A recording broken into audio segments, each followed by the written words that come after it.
Hey, what's up, everybody? Welcome to another edition of Wade Watches. I'm Wade. Welcome to another fresh out of the movie theater review parking lot edition, where today I'm sitting in the movie theater parking lot having just seen Wurthering Heights.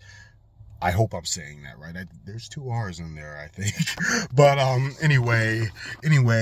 this is the latest Emerald Fennell film starring Margot Robbie and Jacob Elordi, and it is, of course, the latest adaptation, of which there have been many, of the classic Emily Bronte novel of the same name, which I have not read. That's one of the literary classics I haven't gotten to yet, but from what little I know of it, just like having heard about it my whole life, because it's just one of those, great works of literature that's highly regarded, that again has been adapted several times.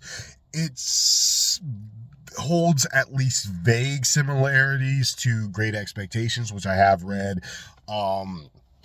Pride and Prejudice, which I've also read, and kind of even a little bit of The Great Gatsby, which I have also read.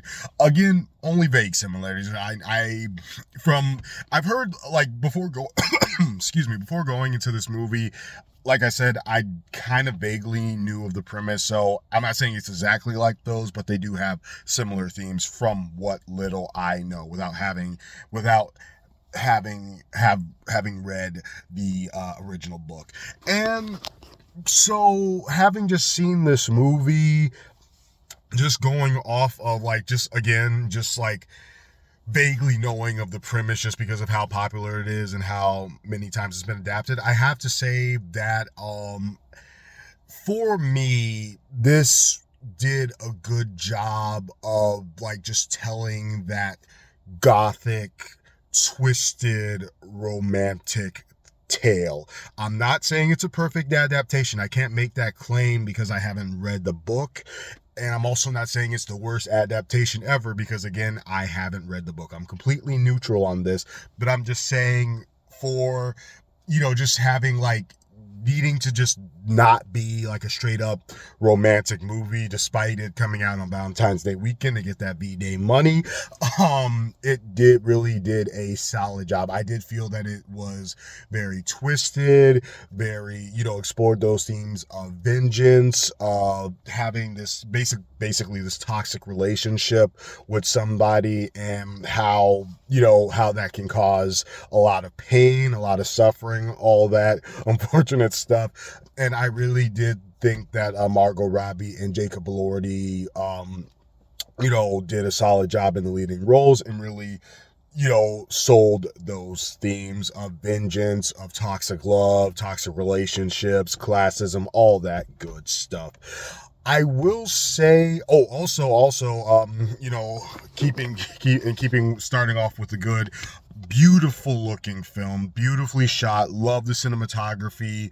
Love the color schemes present. Really liked the overall look of this film. Definitely recommend checking it out on a big screen to experience it to the fullest, like I did. Definitely worth checking out on a bigger screen. So all of that worked. Also, surprisingly, I like the soundtrack. It definitely is a more, modern soundtrack. It doesn't, it's not what you would typically hear in your typical, 19th century or period piece. I assume this takes place in the 19th century. Feel free to correct me if I am wrong. That was the vibe that I picked up on.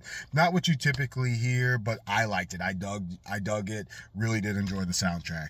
And I enjoyed the performances from everybody else. I saw some familiar faces, including the gentleman who played Doc Brown. I think his name is it's Martin something. He was really good in this. Hong Chow was really solid in this.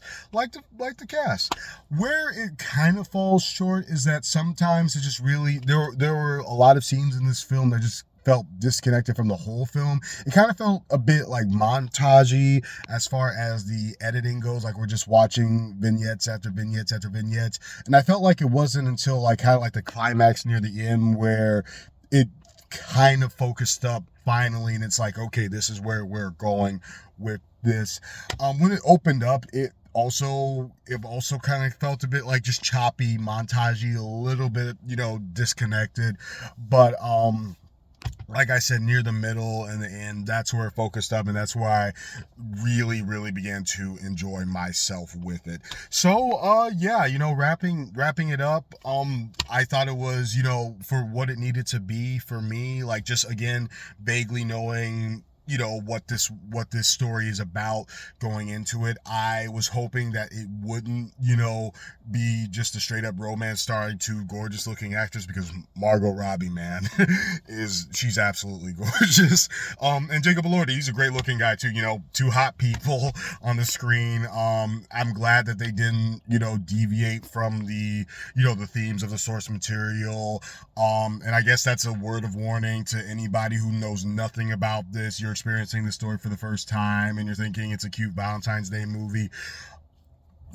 Mod Tamper your expectations. That's all I'll say. Just moderate your expectations on this one. That's all I'll say.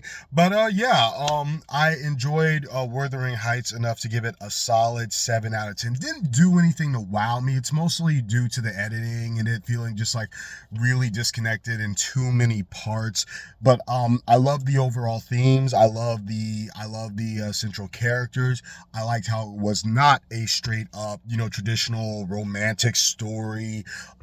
There's a lot of twisted stuff in it, a lot of dark stuff in it that I thoroughly enjoyed. I love the exploration of vengeance and what vengeance brings if you just don't know when to quit. I really did enjoy that, and I really did enjoy this being like a very gothic romantic film, which again, I hear that's pretty much what Wuthering Heights by Emily Bronte is. And it's good enough to yield a 7 out of 10, though there's nothing that like really blew me out of the water for me to go higher on it. So it's a solid 7 out of 10 for Wuthering Heights 2026. This has been another edition of Wade Watches, and I'll catch you lovely cinephiles next time. Have you seen Wuthering Heights? And also, have you read the original novel? If you haven't, you've seen other adaptations, what's your favorite adaptation? Please feel free to let me know in the comments below, and I'll catch you lovely people next time. Peace.